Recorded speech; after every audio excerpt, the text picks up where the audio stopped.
Welcome to Talk Tuesday, a webinar series where we explore what it takes to kickstart new projects, launch new products, and create the right conditions for team success. I'm Eric Gorman, founder of Wiley, an agency that helps teams innovate faster with less risk through our sprint workshops and training. We help teams get aligned, eliminate unproductive meetings, and make rapid progress using our interactive, repeatable sprint workshops. Skill up with our training at wearewiley.com. And now to our guest. It's my great pleasure now to introduce my special guest, John Zeratsky, co-author of Sprint, Make Time and Click. I own all of them. Co-founder and partner of Character. We'll talk more about that a little bit later, which is an investment fund accelerator for AI startups. John, you are a delight. Welcome to the podcast. Thanks. Good taste in t-shirts too. I see we've Yes, had that's a great right. t-shirt club today. White on dark. That works every time.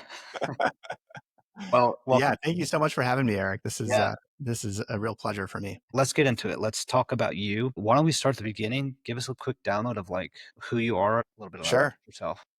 Yeah, I grew up in a small town in Wisconsin, around a lake, grew up playing on the lake in the summer and sometimes in the winter too, if there was good ice. And I was just one of those kids who was kind of interested in a little bit of everything. I think, it's a luxury of being in a small town is you can kind of dabble, I could play sports that I had no business playing and sign up for clubs and activities at school that, I maybe wouldn't have made the cut at a bigger school, but was interested in a lot of things, really particularly loved making things. So whether that was physically putting things together, working with my dad in the workshop on, woodworking projects, making stuff on the computer, desktop publishing in the early days with apps like KidPix on the Mac, and eventually learning how to make websites. And so the natural path as I went through high school and then into college was to study engineering. And my parents encouraged that in part because my family has owned a manufacturing business in Wisconsin for several generations. And so started in engineering, but didn't really like the way it was taught. It's possible that I would have enjoyed being an engineer, but 19-year-old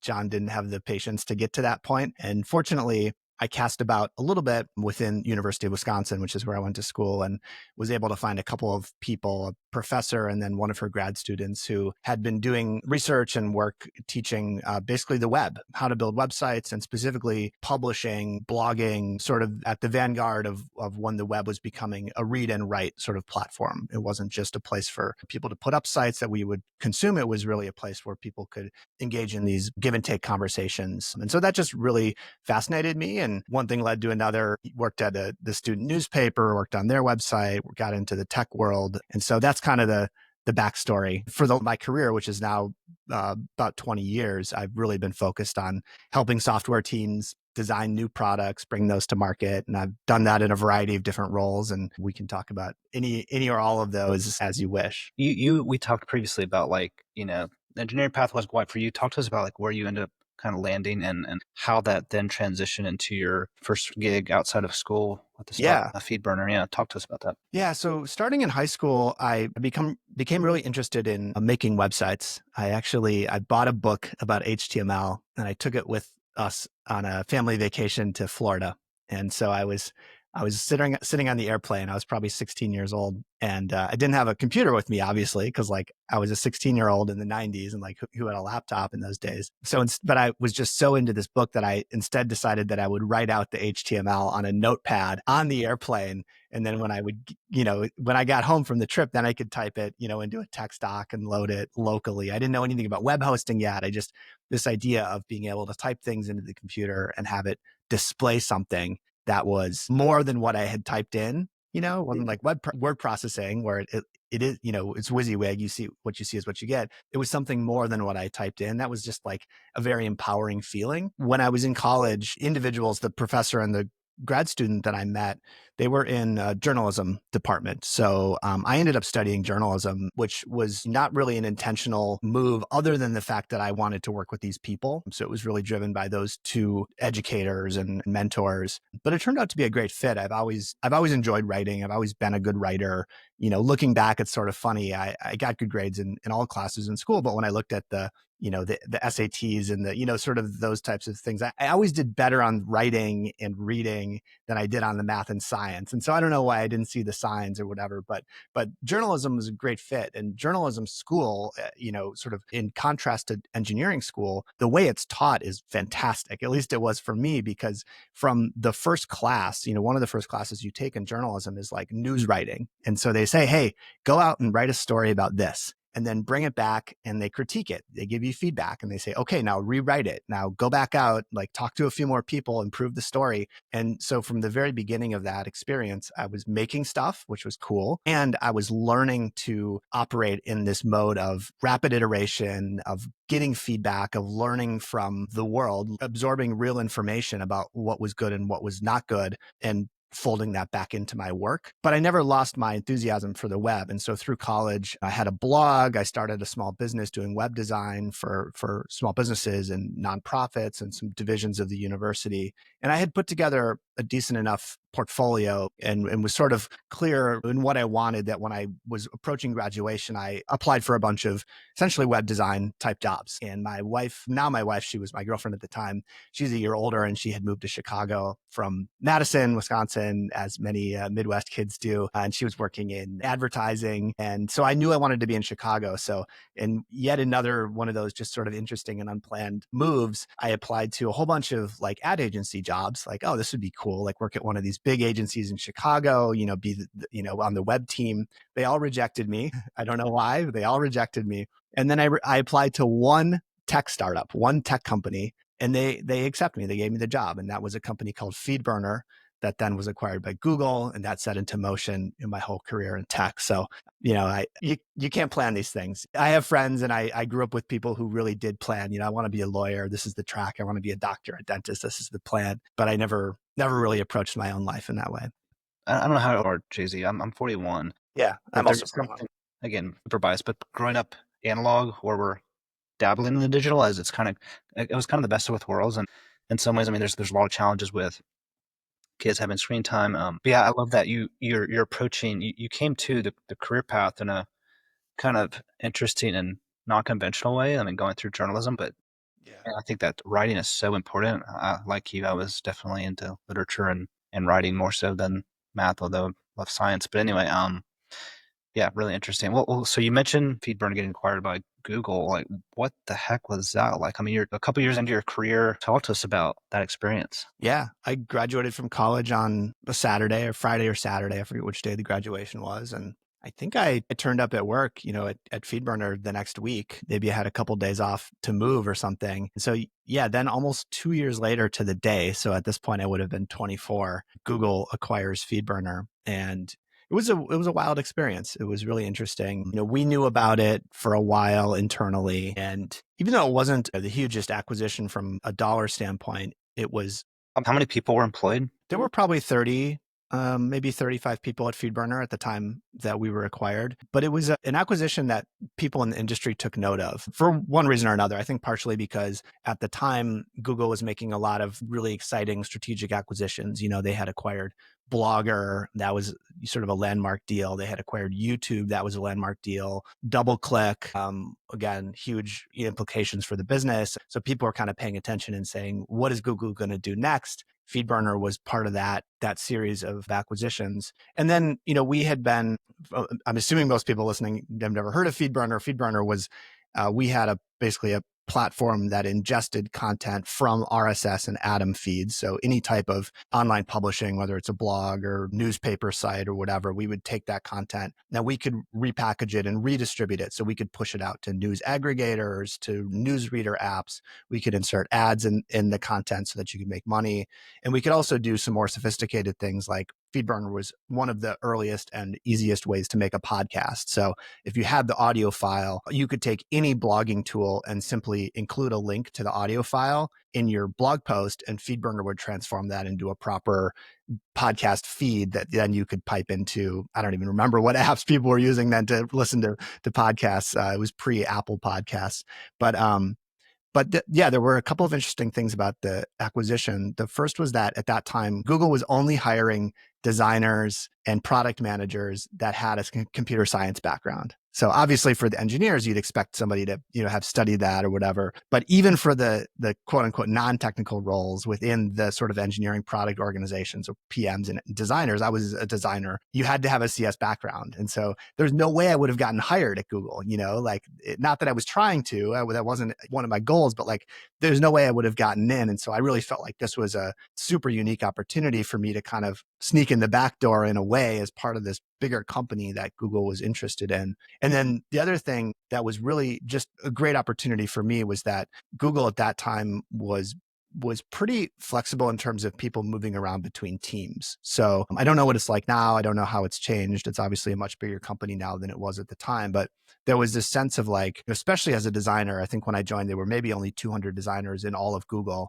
And it was sort of like, you're kind of this shared resource. And so if you get excited about a team over there, a project over there that's doing something cool, you can just go spend some time with them, help them out, because they probably don't have a dedicated designer on the team. And so that allowed me to begin dabbling in a lot of different projects. If you sort of trace back, I was a kid, I was like interested in everything, and then like sort of narrowed down, worked at, FeedBurner, I was just focused on this one thing. And then I started, at Google to broaden that again and started to work on a lot of different projects. And then that continued into Google Ventures, which I'm sure we'll talk about, and Character, continuing to work on lots and lots of things with lots of teams. But that was one thing that I think I appreciated and really set me up for kind of a different way of thinking about a design career, is how can you apply techniques and lessons across a lot of projects, very much like you guys do at Wiley, rather than saying, oh, I'm going to go heads down and just work on one thing for several years. It sounds like it was kind of an entrepreneurial type of position and culture where, word gets around, this guy Jay-Z knows what he's talking about. We should pull him in. How do you think looking back on that experience? I mean, the experience in self versus the remembering self, right?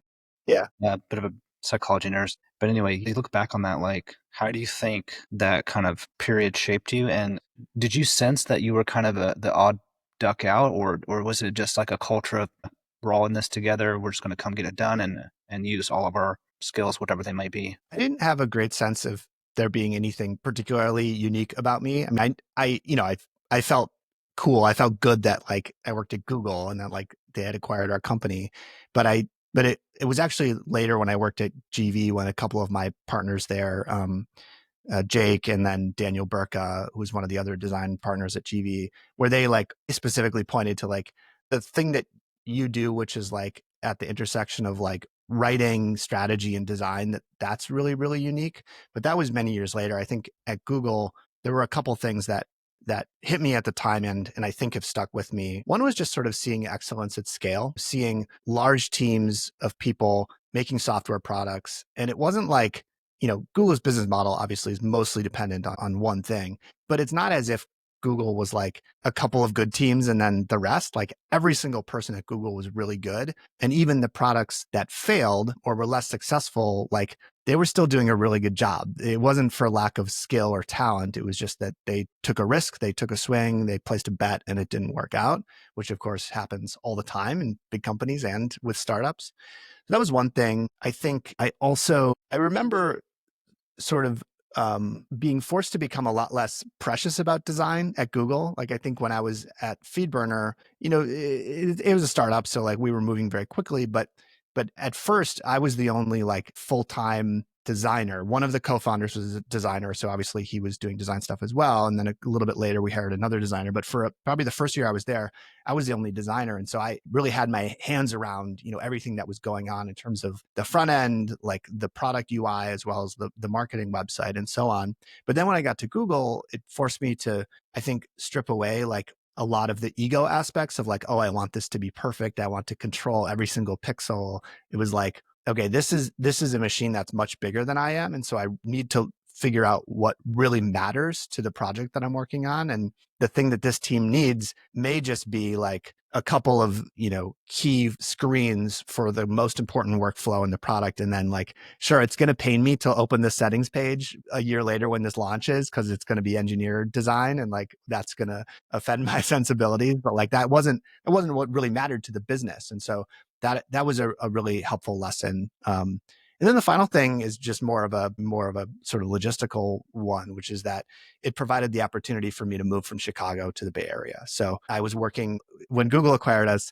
There was a sales office in Chicago, and there were precisely two engineers in that office. These two brilliant guys, Brian Fitzpatrick and Ben Collins, who had been hired by Google, and they were like, "That's we'll work for you, but we're not leaving Chicago." So they were there, but there was no engineering or product or anything like that. So the first few weeks of my time at Google, I had to go to New York. I like basically was like living out of a hotel in New York for like 3 weeks, and then came back to Chicago.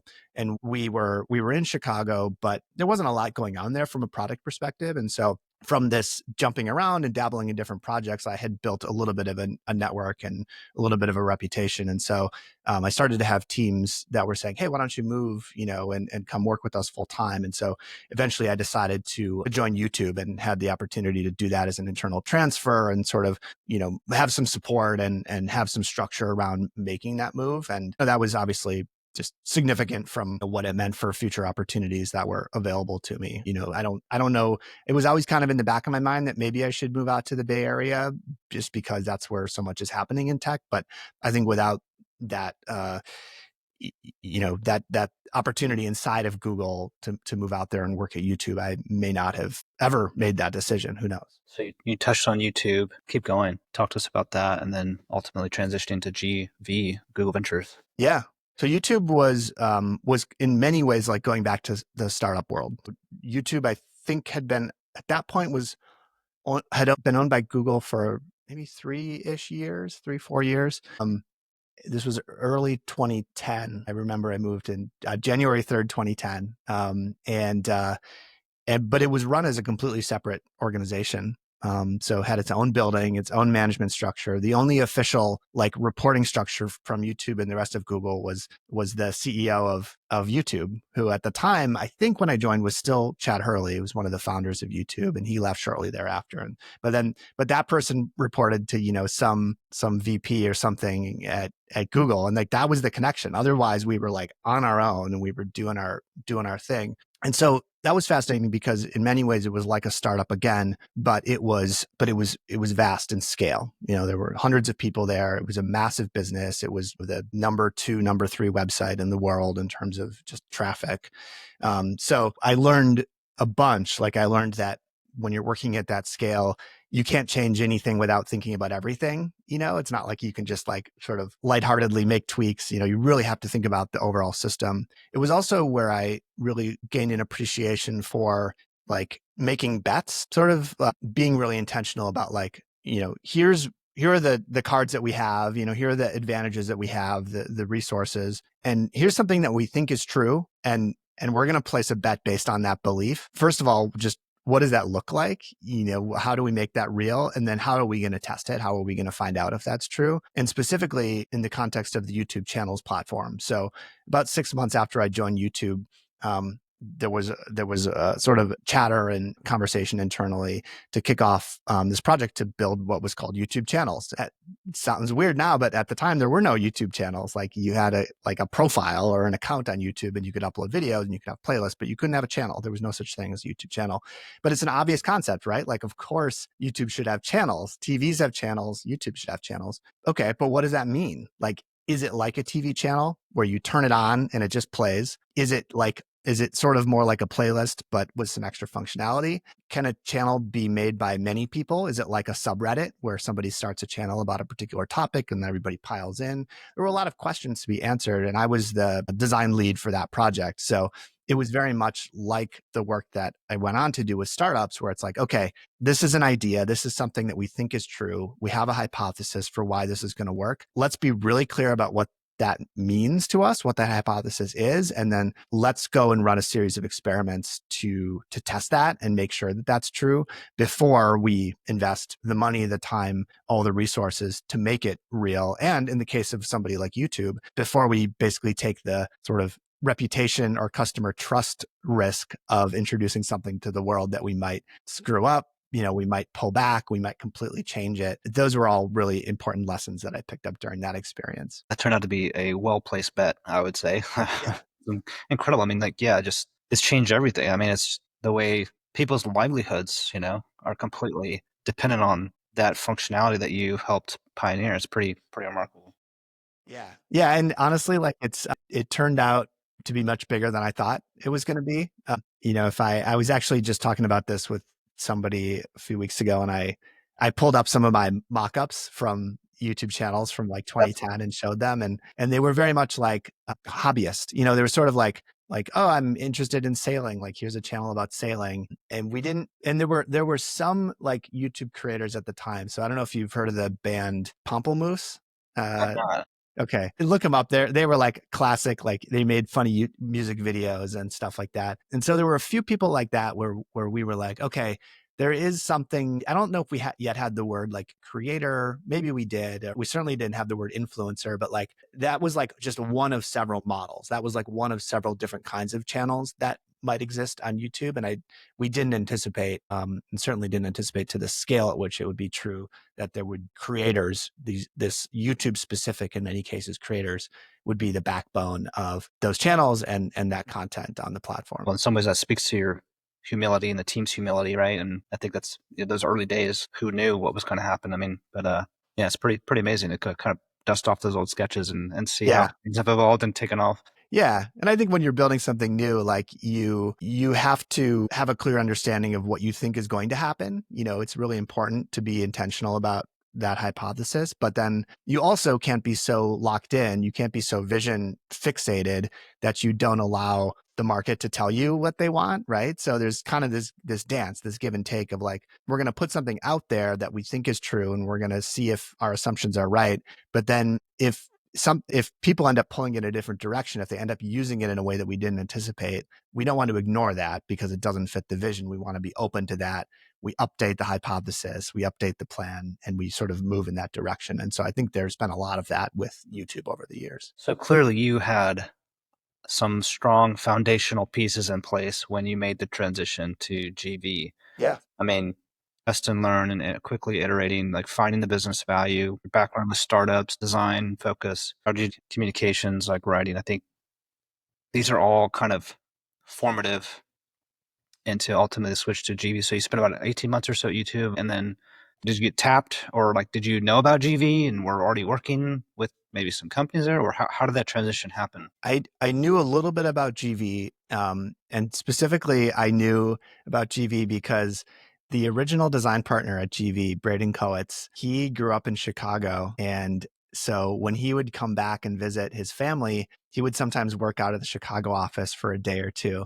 And so this was before I moved out to the Bay Area, like 2009 when GV started. He was early on the team, and I remember meeting him and being like, that is the coolest job I've ever heard of. Like, that sounds amazing. You're inside this big company, but you get to work with a lot of really interesting startups, jump from one to another, and do it with skin in the game, right? Have equity in those companies so that your incentives are perfectly aligned.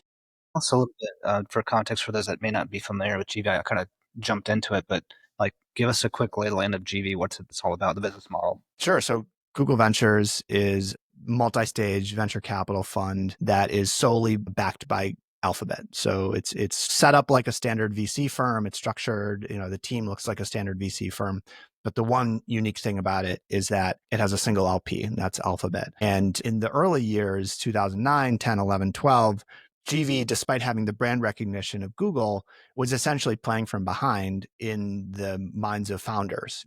In VC and startups, the most prestigious, arguably most promising startups, they essentially have their choice, their pick of who they want to raise money from. So investors are doing this reverse competitive thing where instead of, founders having to pitch the VCs on why you should give us money, it's the investors having to pitch the founders on here's why you should take our money. But GV was, again, they had the name recognition, but they had no reputation. And so it was not easy to get into the best deals. And so one of the things that they did was they said, well, let's sweeten the deal. Let's have people from Google who had worked on some of Google's most successful products across engineering, product, marketing, design, have those people part of the team at GV, make them operating partners so that they're available full time to work with the portfolio companies after investment. And so that structure, that idea was was where I fit in.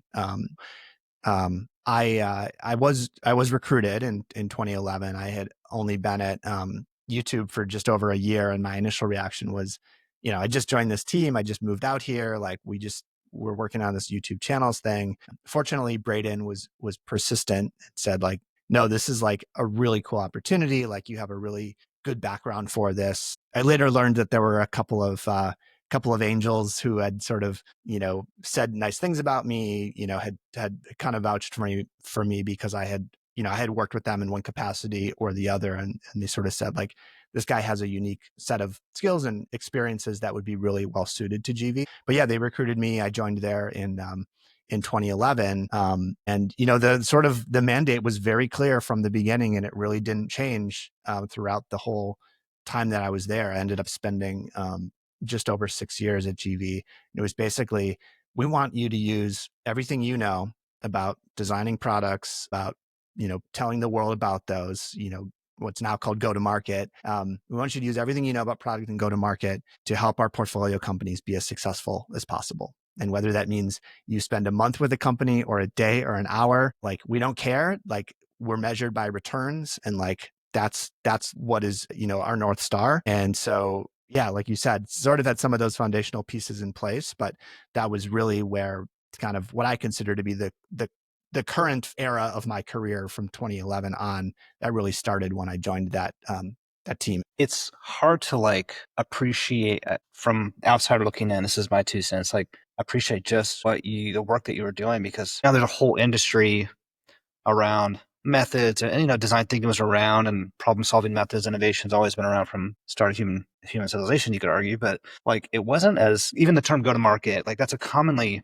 understood, there's whole tools, lingo, practices, training, boot camps. So it's arguably too much. Like there you go and search for something, it's like sifting through pages and pages of content. That wasn't the case back then. It wasn't like these rigorous methods and proven practices. You kind of were spearheading this at GV, bringing all your practice. Like, talk to me about that process of like, how robust and rigorous was it at GV? What was that process? Because I know the design sprint came along with you and Jake and others, but like, what was it like when you first entered GV? And then how did you kind of like codify that process of helping these, what came to be some amazing startups, which you should plug some of those because they're pretty. Yeah. Well, the first 6 to 9 months, we really didn't have much in the way of methodology. So when I joined the team, there was Braden Coates, who I mentioned, and he's a designer who had worked on a bunch of kind of the core like Google apps. So like Gmail, Google Docs, like a bunch of that stuff. And there was Michael Margolis, who amazingly enough is still at GV. He doesn't do a lot of like interviews, but he was on Lenny's podcast a few months ago. And anybody listening, I recommend looking that up, because the guy has some of the most unique and valuable experience. He's a user researcher. So he works with startups. He helps the founders basically figure out how to use research to answer their key questions. So those guys were there, but they didn't have anything in the way of like a framework or a method. And when I came in, I just sort of slotted into that. And I think I had a couple of primitives that I brought with me. I had, sort of this understanding of, hypotheses, like sort of thinking about, well, what needs to be true for this to work? I had still at that time, I was still doing a little bit of coding, from kind of the earlier days with HTML and CSS and working on front ends at FeedBurner. So I had the ability essentially to prototype. And I was really a strong believer in usability research and user research. I read Jacob Nielsen books when I was in college, and, had totally drunk the Kool-Aid on like, this is a part of the design process. Like before you launch, you like test and you make sure that it works. And even at FeedBurner was doing that, was running quick and dirty user tests before we would launch redesigns or new features or whatever. And so the first few projects I worked on, the very first one was a website called Retail Me Not. It's a coupon website. Yep. And we just did like a straight redesign. They were like, hey, these are our metrics. Like, this is what's going on. And Braden and I were like, we can make this way better. Like we just know, based on looking at what it is and what we sort of understood from other projects, we know we can make it better. So it was, it was a fairly straightforward process. It was like, here's a few different concepts, like, let's mock those up. Let's share them with the team. Okay, we like this one. Great. Let's prototype it. Let's test it, both qualitative, user testing, but also quantitative, because this is an e-commerce site, the conversion rates and that sort of thing are super, super important. So worked with the the team at Retail Me Not to sort of implement an A/B test. So that was the first project. And then I worked on a completely different company called Foundation Medicine, which was this really interesting cancer diagnostics company that went public a few years later and then was acquired by Roche several years after that. But the project there was this report that oncologists would look at. So they'd send out for this unique kind of test, this new kind of genomic test for cancer, and then they would get back a report. We did research first to understand, well, how do oncologists use test reports? What format do they want them in? And so we learned, like, for example, that they want them to be printed. They like in those days, and probably still to a certain extent now, like doctors aren't looking at things on screens. Like it would be printed out and put in the little clipboard thingy, and they would grab it when they walked into an appointment. It's like, okay, so this is a print design project. Okay, cool. So I'm thinking back to my days at the newspaper and, stuff like that. So, okay, we're doing a print design project. And then it was like, well, what are the results that matter? What are we trying to convey? Let's test that. Let's get feedback from doctors. And then one really interesting lesson or insight was that the doctors in general, I think, pride themselves on their expertise and, their ability to interpret information and make decisions. And one of the ways that manifests was that the doctors did not want the results to be overly curated or synthesized for them. They wanted just, if you imagine, sort of a dial, and you dial it all the way up to like just a headline that says, here's the result, right? You dial it all the way back the other direction to like just the raw data.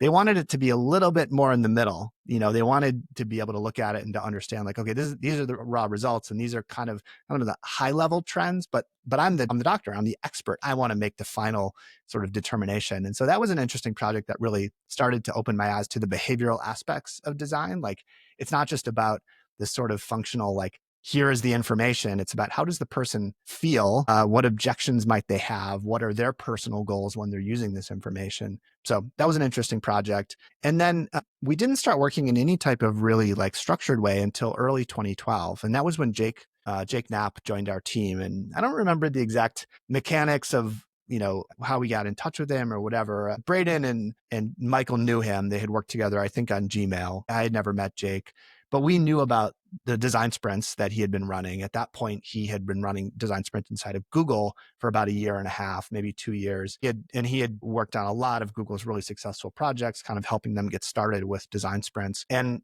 I think we just had this sense that, like, our ad hoc approach to helping these companies, like what I described with Retail Me Not and Foundation Medicine, like, it wasn't going to scale forever, because you can deploy capital a lot more quickly than you can like build up a team of people like us. And so we had this, there was this appeal of a more structured approach, having a method or a framework. And so we recruited Jake to join our team and to bring the design sprint with him. And so we ran the first design sprint with a GV portfolio company sometime in early 2012.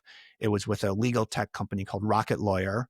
That is sort of like LegalZoom. You can go to the website and get sort of standard contracts and, do a little online TurboTax wizard where you put in sort of all the fields and it generates the contract for you. And that was sort of just starting gun off to the races. We were like, this is a much better way of working with our portfolio companies, because we could do in a week or 2 weeks what had taken, a couple of months the old way. And the team loved it. We loved it. And so starting then, really, and not stopping for 5-6 years, we ran, sometimes 2 sprints a month. Some years we ran 30, 35 design sprints in a year. And along the way, just improving the process, saying, hey, let's stop doing this. Let's start doing that. Hey, the team really struggles with this aspect of it. How can we tweak the method to make it a little bit easier to get through? Yeah, but that all started in like early mid 2012. Yeah, just incredible work. I mean, you guys work with, then startups, Slack, 23andMe, Airbnb, just some giant household names. There's probably a whole. Did you guys work with Uber or? We did. That was a little bit later. But yeah, so the trying to think some of the earliest like companies that went on to great success. Flatiron Health was pretty early. So Flatiron Health is not a household name, but was a very interesting cancer data company that was also acquired by Roche in, I think, 2018. We did a lot of work with Slack, so specifically on their go-to-market kind of, and the story is in the sprint book if anybody wants to read it, but basically like making sure that when somebody learned about Slack for the first time, that they could understand what the heck it was, because it sounds weird now, but like group chats were not a common thing in 2014, 2015. Like most people had not engaged in a chat room outside of the tech world. And so just explaining what it was and making it really easy for people to start using Slack with their team. We did several sprints on that. We ran a lot of sprints with Blue Bottle Coffee in kind of two waves. The first wave was when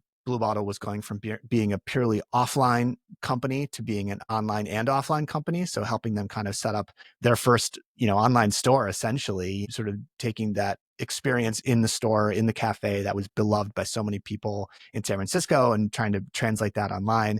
And then a second wave of sprints where we helped them sort of integrate, and that from an acquisition they had done, and then like evolve and scale a coffee subscription. So an at-home subscription where you could have Blue Bottle send you coffees, different coffees every week, things that you might like. And so we ended up running design sprints with about 150 of the portfolio companies. So probably roughly half of the portfolio companies in that era at GV. And I think by the time I left, there were 300-ish companies. So we'd worked with about half of them, specifically ran design sprints with them. So just was a great opportunity for us to obviously, work on some cool stuff and contribute in some small way to some very large successes. But then, the sort of meta benefit was that it also gave us, a lot of repetitions to improve the method itself to get better at running design sprints. That's one thing I tell people is like, I'm a firm believer that much like in your career path, like there's no reason why you cannot be an amazing facilitator and run incredible workshops using powerful methods like the design sprint.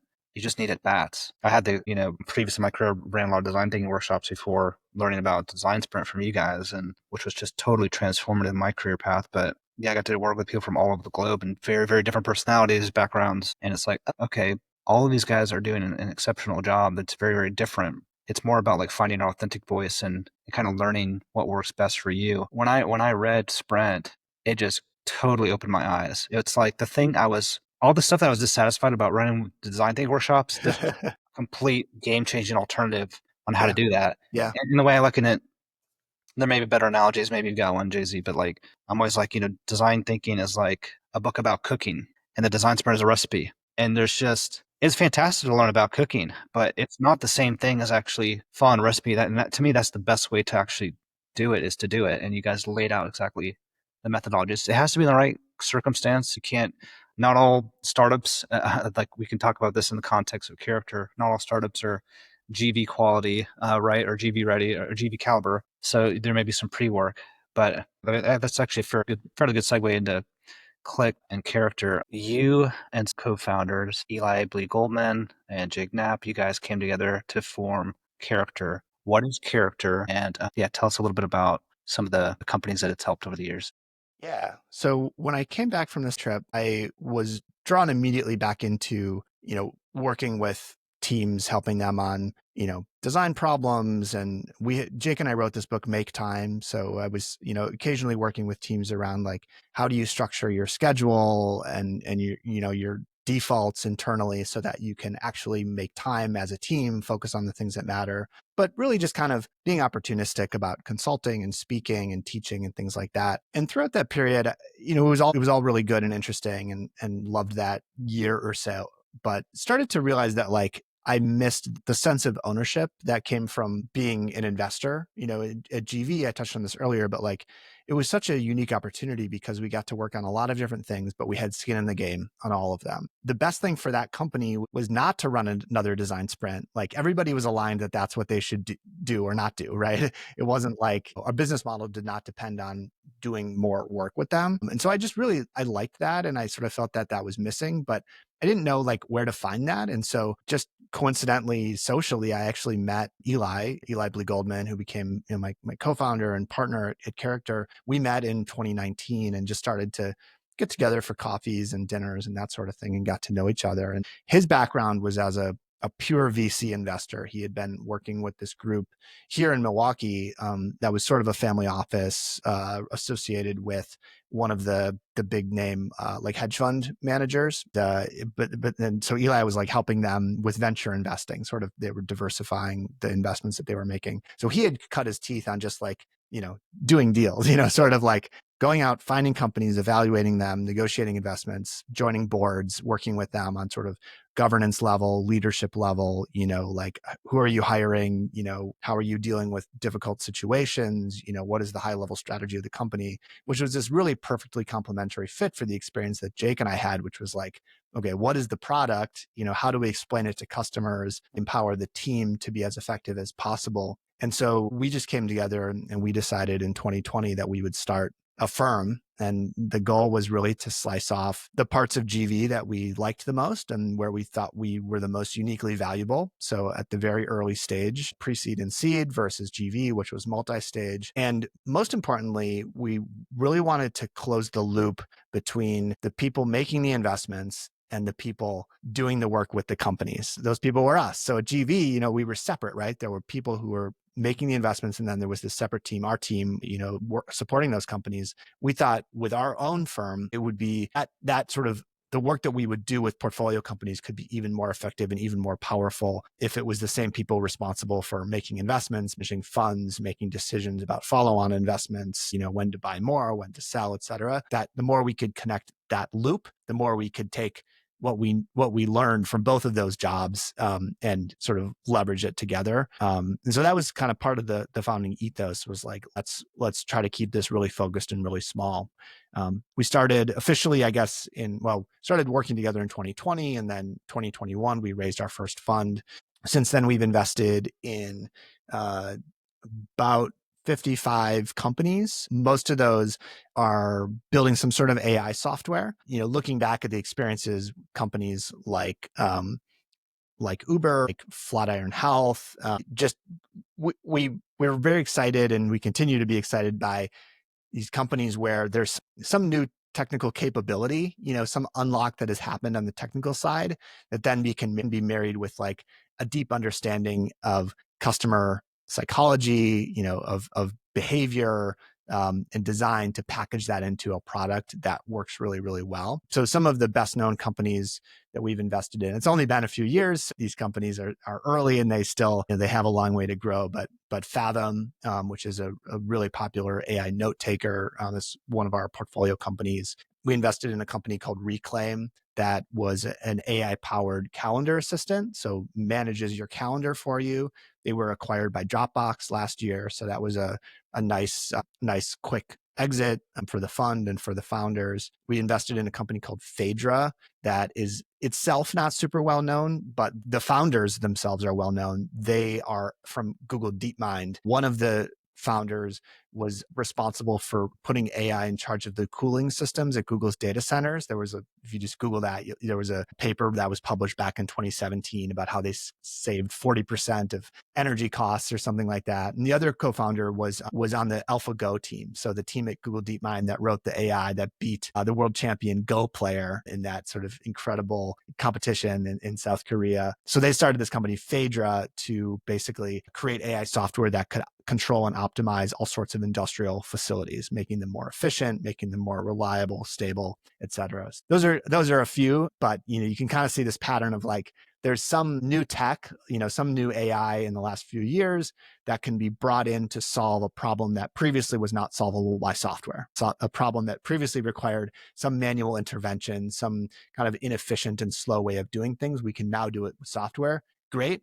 But what do we need in order for that to actually work? How do we actually design a product around connecting those dots? And so it's been super fun. As you might suspect, we run sprints with all of our portfolio companies. So we've run well over 100 sprints at this point in the last few years since starting Character, and continue to refine those methods. We created a new type of sprint called the Foundation Sprint, which is essentially like a pre-designed sprint. And that has quickly become our most used method, but really staying true to this core focus of these early companies, using sprints to support them, but then just, getting in those reps, getting ever better and better and better, hopefully at finding companies, choosing which ones to invest in, supporting them, and then hopefully the flywheel keeps accelerating. Yeah, it's pretty exciting. I mean, that's, I think I mentioned in sidebar conversation, I'm going to be connecting with an AI startup, some friends of mine, and just, digging into the work that you guys are doing, listen to your really cool YouTube channel, put a plug in there for Jake and Jay-Z. That's a wealth of information between you and Jake and Eli, kind of batting around. And it's actually, I think, a really good way to kind of keep tabs on the AI space in general. I mean, there's a million ways to do that, but from you guys being like the investor startup lens, it actually brings kind of an interesting perspective to the space. You mentioned the foundation sprint, and really excited for you and Jake, co-authors of your third book, but this one, Click, that kind of explains and wraps stories and context around this foundation sprint that you mentioned. Talk to me more about Click and what you're most excited for when it comes to this new book that you guys just released. Yeah. So we continued to run a lot of design sprints. Even after starting Character, the design sprint was kind of our main go-to method. But particularly for the really early stage companies, teams who were just building their first product, we often felt that there was something missing before the design sprint. And so we did a bit of reverse engineering and looking back at, that project with Slack, like, why was that so successful? Or, when Jake started Google Meet at Google, like, why did that project go so well? Or when we worked with Flatiron Health, why were those so effective? And what we realized was that all those companies, before we worked with them, they had a really solid foundation. They had a really clear understanding of, okay, what's the hypothesis here? Just like we had done at YouTube, what do we believe is true? And then once they had that, then we could use a design sprint to basically start to test that, to make that concrete, to put it in front of customers to test it, and then connect that loop back and say, okay, well, here's what we learned. Let's update the hypothesis. Turns out it's the wrong target customer, it's the wrong differentiation, whatever it might be. And so we, a few years ago, we decided to create a new sprint method to try to help teams build that foundation, and eventually decided to call it the foundation sprint. And so Click really is about, at its core, it's about how to run foundation sprint, which is a 2-day sprint method for the very beginning of a big, ambitious new project. So whether you're kicking off a new product, you're starting a new company, you're working on something new inside of a big company, we think the 2 days of the foundation sprint, which we describe in Click, is the very best way that you can start. We just sort of, we put our cards on the table and we kind of say like, hey, this is it. This is the best we can come up with, the best we can do in terms of the lessons that we've learned and the techniques we've put together from now doing this for 20 years. And so it walks through a few different steps, a few different activities of, trying to take things that, those teams that had been successful that we saw who built that foundation, like unpacking those things and reverse engineering and say, okay, that team at Slack, they had a really clear understanding of some key aspects of the hypothesis. How do we put a method around that? How do we put some techniques around that so that it's easy and fast for any team to pick this up and to get to their own really clear hypothesis? We call it the founding hypothesis that's behind whatever you're doing. And then the sort of framing of the book of Click is like, do this at the beginning of a new project to give yourself the best possible chance of building a product that's going to click with customers. That's where the name comes from. And so it's really about, here's our best techniques. Here's a system that we think is proven to help you give yourself the best possible odds, the best chance of building something that is really going to have the desired effect. I can attest that is incredibly powerful. Wiley, we came to the same conclusion a while back where, we were working with startups not the caliber of GV, which I think is more common in the real world, right?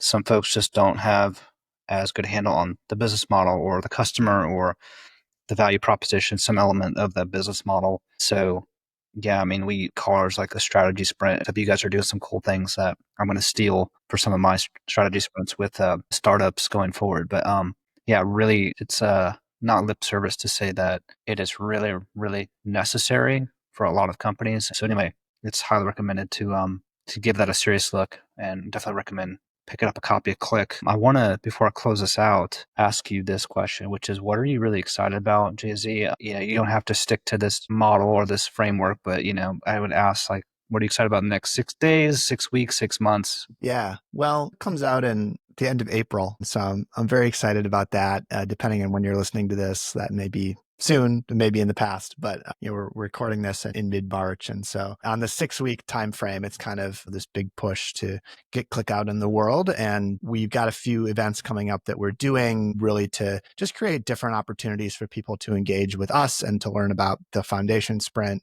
because, a bit different from at GV, when we launched sprint, we had already talked about the design sprint publicly. We had written a series of blog posts that had been really popular. We haven't really shared much publicly about the foundation sprint before this. So we're having to speed run a lot of that process of like, kind of tell the world, not just, hey, here's a book, but here's the method behind the book and here's how it can be used and here's why it's valuable. So I'm super excited about that. On a longer time scale, I think this is a really exciting time to be working in software because this aspect of new technical capabilities means that the opportunities available to software teams are so much greater than they used to be. For example, before 5-10 years ago, you couldn't use software to design new drugs. And now you can. We have a portfolio company that helps biotechs with the drug design process. It's literally something you couldn't do 5 years ago. And now it's being adopted by a whole bunch of big, successful, brand name companies. We invested in another company that uses AI to design better pesticides that are more narrowly targeted so that they're effective in killing pests, but they don't have as many, negative externalities on the environment. Again, that you couldn't have done that with software even 3 years ago, not to mention 5 or 10 years ago. And you're seeing this, across virtually every industry where you used to, if you were a software person, founder, an engineer or designer, you wanted to make a dent on, let's say the world of finance, you had to build software and sell it to the financial institutions. And now it's possible to become essentially a financial institution yourself because software is so embedded in everybody's life, and it's so much more capable and powerful than it was before. So it's certainly a messy and chaotic time from the standpoint of what's going on in AI and how will that intersect with regulation and ethics and legality. And,